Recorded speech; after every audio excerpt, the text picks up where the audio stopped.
آج بھی ایران نے اپنی جوابی کارروائیوں کو جاری رکھتے ہوئے اسرائیل سمیت مختلف خلیجی ممالک کو نشانہ بنایا ہے، اور آج دن کے ابتدائی گھنٹوں کے دوران متحدہ عرب امارات، کویت اور قطر نے ایرانی میزائل حملوں کو ناکام بنانے کا دعویٰ کیا ہے، جبکہ بحرین اور سعودی عرب میں بھی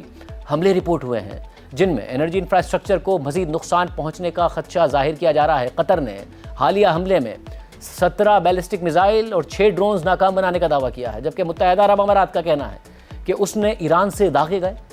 12 بیلسٹک میزائلز اور 17 ڈرونز کو ناکام بنایا ہے۔ اس کے علاوہ ترکی نے کہا ہے کہ آج ترکی کی ایئر اسپیس میں نیٹو کے فضائی دفاعی نظام نے ایک اور ایرانی میزائل کو انٹرسیپٹ کیا ہے۔ اس سے پہلے بھی ترکی نے اسی طرح کا دعویٰ کیا تھا اور اس حوالے سے ایرانی حکام سے اپنے خدشات کا اظہار بھی کیا تھا، تاہم ایران نے صاف انکار کر دیا تھا کہ اس نے ایسا کوئی حملہ نہیں کیا ہے۔ ایسے میں آج ترکی کی وزارت دفاع نے ایک بار پھر ایران کو خبردار کر دیا ہے کہ اگر اس کی سرزمین کو کوئی خطرہ لاحق ہوا تو وہ تمام ضروری اقدامات کرے گا۔ اس کے علاوہ وسطی اسرائیل میں آج ایران کا بیلسٹک میزائل گرنے کے بعد کم از کم ایک شخص ہلاک ہو گیا ہے، جبکہ خلیجی ممالک میں ایرانی حملوں کے دوران زخمی ہونے والا ایک اور امریکی فوجی ہلاک ہو گیا ہے، جس کے بعد ایرانی حملوں میں ہلاک ہونے والے امریکی فوجیوں کی مجموعی تعداد 8 ہو گئی ہے۔ ایران خلیجی ممالک میں امریکہ کے ایئر ڈیفنس سسٹمز اور ریڈارز کو مسلسل نشانہ بنا رہا ہے، اور ان حملوں میں اسے کافی کامیابیاں بھی ملی ہیں اور امریکہ کو کافی بھاری نقصان اٹھانا پڑا ہے۔ اور پھر سوال اٹھ رہا ہے کہ دفاعی نظام کو نقصان پہنچانے کے بعد کیا ایران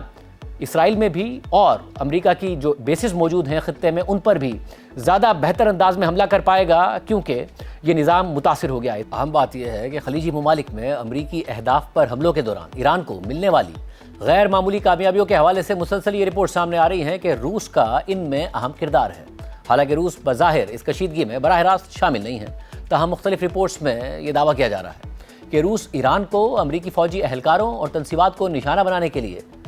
انٹیلیجنس فراہم کر رہا ہے، اور اس انٹیلیجنس میں مشرق وسطیٰ میں موجود امریکی جنگی جہازوں اور طیاروں کی لوکیشن کی معلومات شامل ہیں، جو ایران کو ٹارگیٹنگ میں مدد فراہم کرنے کے لیے دی گئی معلومات کا حصہ ہیں۔ اس حوالے سے جب امریکی صدر ٹرمپ سے سوال ہوا